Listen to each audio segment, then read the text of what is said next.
So ito na, starting your business financial journey.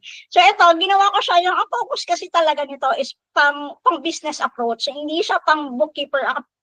Yung alam mo yun, alam ko kasi si Nina and si Ana are bookkeepers by profession, no? Pero ang focus kasi ng session today talaga is really for mga businesses na ma-handle nila yung negosyo nila properly in terms of finance. So, eto, meron akong quick questionnaire assessment. Pwedeng sa sarili nyo lang sagutin, pero these are questions that I usually ask my clients to be able to understand kung gaano sila ka-ready in terms of handling finances better. So, how often do you review your business finances? Weekly ba? Monthly ba? As a freelancer, once a year lang ba? Ganyan. So ako, very talaga ako when it comes to money, no? When very parang, hindi ko ano yung term, pero very nitty-gritty ako dito. Kasi when I was starting to learn about finance, someone told me na yung pera kasi, pag alam mo, never pa sa business, okay na din yon actually. That's a good start. Sabi nung naging kausap ko before sa isang mentoring class, sabi ko, ang problema ko kasi that time was, ubos talaga yung pera ko, walang natitira. I can't save anything kasi sobrang liit lang ng kinikita ko, wala akong other source of income. And ito talaga tumatakto sa akin, sabi niya sa akin is that, pag yung pera mo nauubos, but you know exactly where every cent went, that means you're in control of the money. You're in control of your finance. Pero pag yung pera mo naubos, dumaan lang siya sa kamay mo, tapos totally wala kang idea kung paano siya naubos, ang alam mo lang, hala, sumahod ako na wala na. Then the money is in control of you. And syempre ayaw natin, no, palang ang pangit pakinggan, di ba, na yung pera kinokontrol tayo, no?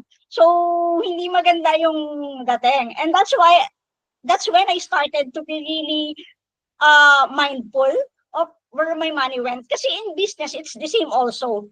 Minsan, kukuha tayo ng 200 pesos, 100 pesos out of the business money. Kasi bayaran ka na lang later, maliit lang naman. O di kaya naman, sige, kuha ka na lang dyan. Ilalabas ng pera, hindi nilista, 100 lang naman. Pero when you take a look at it, in a long period of time like in 6 months, in a year, yung mga pa 100 pesos, pa 10 piso na kinukuha mo, tapos hindi mo natatrack, magkano na siya? Magugulat ka pag kunenta mo, ay, ang laki pala nun. Di ba? At nga sa ngayon, during the moment, hindi mo siya ramdam. Pero when you started to really dig deep doon sa finances mo, ma-realize mo na, nakaganito na pala ako, naka 5,000 pala ako, pwede nang pampasahod sa tao yun, di ba? May mga ganung thoughts kang ma-realize. So, kaya ito, you should ask this to yourself. So, how often do you review your business finances? Ito, pag tinanong ka, magkano kinakita mo buwan-buwan? Di ba? Yung accurate na sagot, kaya mo ba siyang ibigay on the spot?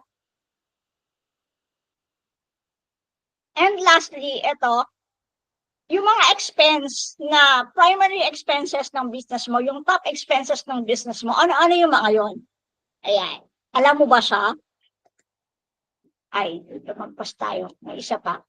And of course, syempre, as businesses, ang goal natin is to be legal business enterprise. So, in that sense, how prepared are you for tax season? So yan, ito patapos na yung taon, malapit na naman magbayaran ng buwis, di ba?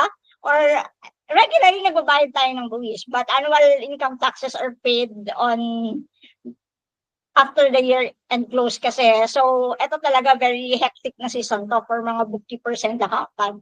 Pero these are questions na regularly as a business owner dapat tinatanong mo sa sarili mo to assess if you're doing good with your business finances.